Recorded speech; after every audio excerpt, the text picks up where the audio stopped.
Proclamação do Evangelho de Jesus Cristo, segundo João. Glória a vós, Senhor.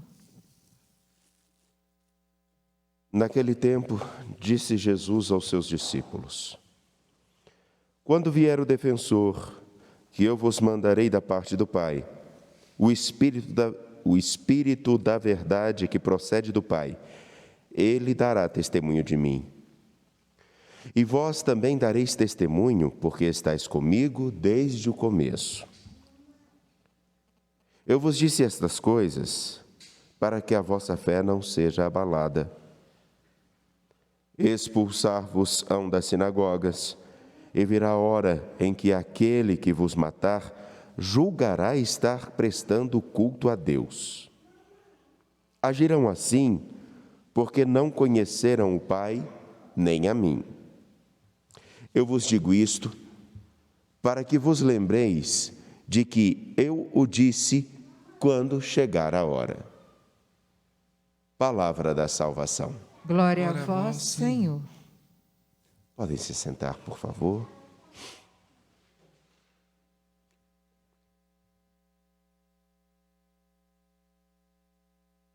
Caríssimos que nos acompanham pela TV Horizonte, pela Rádio América e também pelo nosso canal no YouTube, a vocês que aqui estão e vêm hoje aqui no santuário, nessa manhã nublada, um pouquinho fria, mas agradável. A igreja, ela tem a sua missão de anunciar a palavra de Jesus Cristo a todas as pessoas, a todos os homens, como o próprio Senhor disse: ide até os confins da terra e anunciai o Evangelho. Aqueles que se converterem, batizai-os, em nome do Pai, do Filho e do Espírito Santo, para que se tornem testemunhas daquilo que experimentaram e que vocês comunicarão, mas quem realizará serei eu.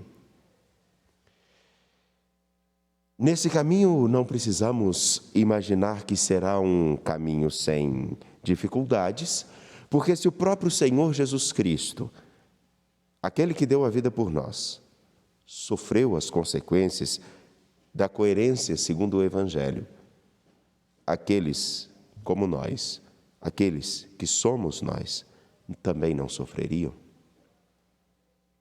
O que, na verdade, fará uma grande diferença para que a vida, que é dura, que tem as suas dificuldades, mas que também tem as suas belezas, como, por exemplo, sua filha lhe chamando,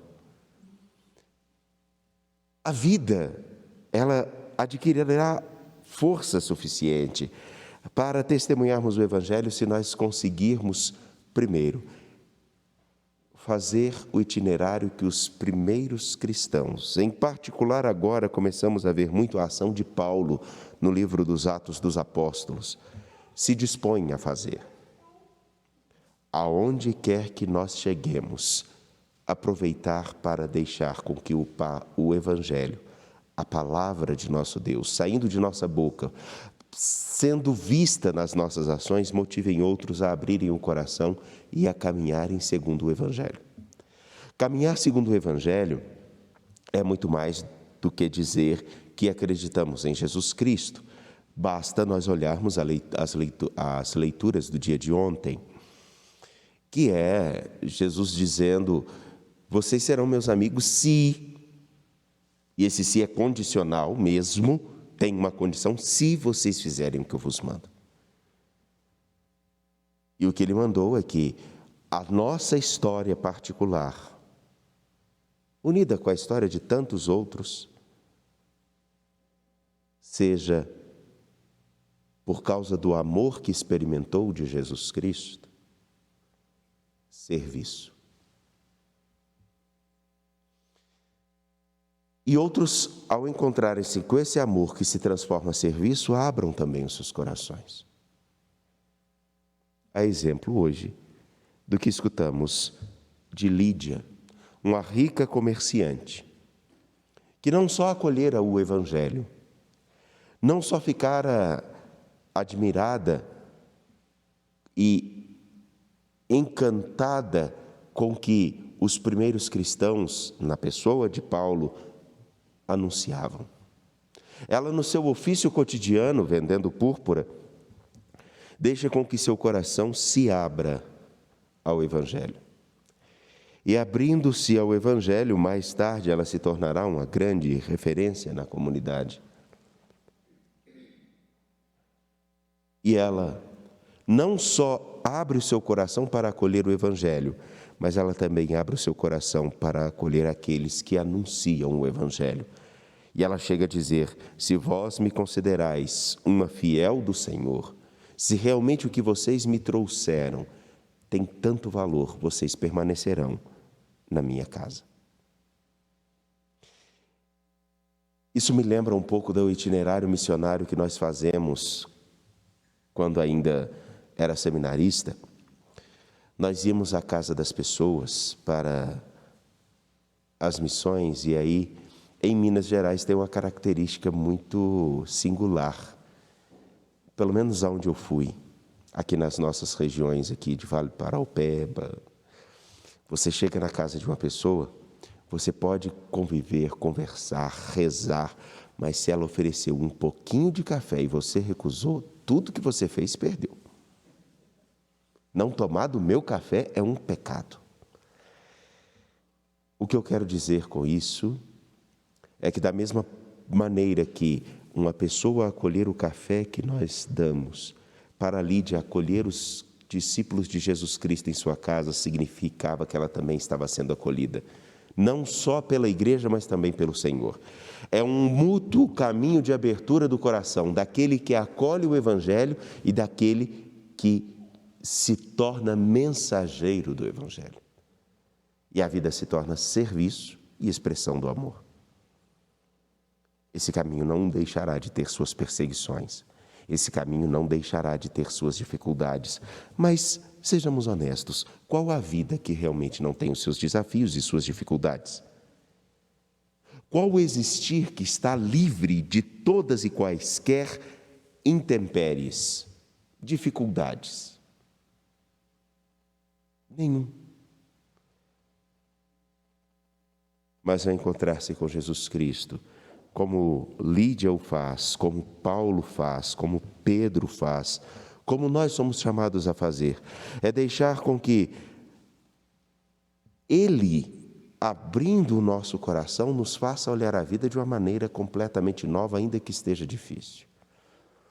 Se hoje nós temos impasses e circunstâncias na vacinação, se nós temos um grande problema e um terror por aqueles que abusaram da situação da pandemia para literalmente usufruírem daquilo que era de direito de quem precisava pelo menos respirar em todas as instâncias de governo, se nós vemos as pessoas que são capazes de deixar de alimentar o seu próprio país para poder alimentar a outros e encherem os seus bolsos de dinheiro, se nós vemos pessoas que são insensíveis com o sofrimento daqueles que não estão tendo o que comer, se nós vemos exatamente a capacidade de homens e mulheres que, num momento extremo de dificuldade, precisariam estar unidos, cuidando-se, mas vemos outros que estão, alguns poucos, que estão se dando o trabalho, inclusive, de fazer palhaçadas na internet para chamar a atenção e sustentarem os seus negócios sem pensar na vida humana, ainda assim, isso que é triste, vergonhoso, não pode ser maior do que aquilo que é valoroso, digno e precioso que nos é dado por Jesus Cristo, a consciência da dignidade humana e fazer com que essa dignidade seja cuidada, promovida, valorizada. O problema é que nós, em alguns casos, delegamos a outros aquilo que pode ser feito por nós. E aí está a chave.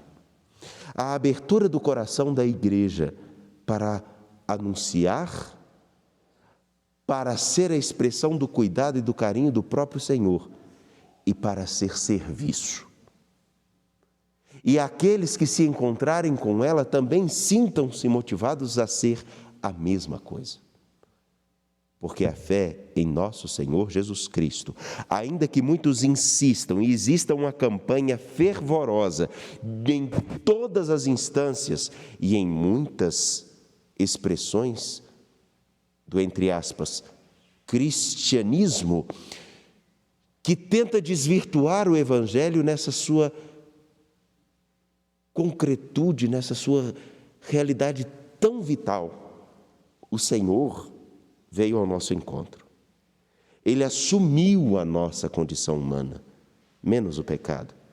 Passou por aquilo que nós somos capazes de passar: fome, frio, sede, solidão, sentimento de abandono.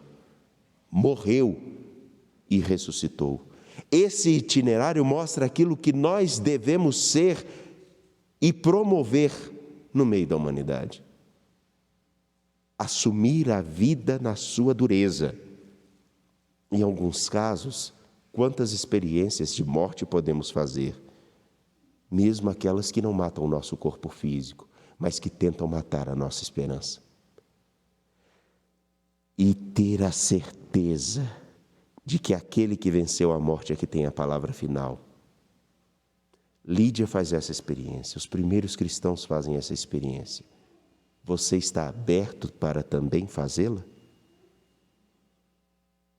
Que o Senhor nosso Deus nos ajude a acolher o amor que Ele tem por nós e que é de verdade, e a deixar com que esse amor se torne caridade, compromisso, solidariedade, liberdade, compaixão, palavra de esperança, e sermos cristãos, outro Cristo no meio do mundo. Confiando no Senhor, que é vida e graça, apresentemos nossas preces.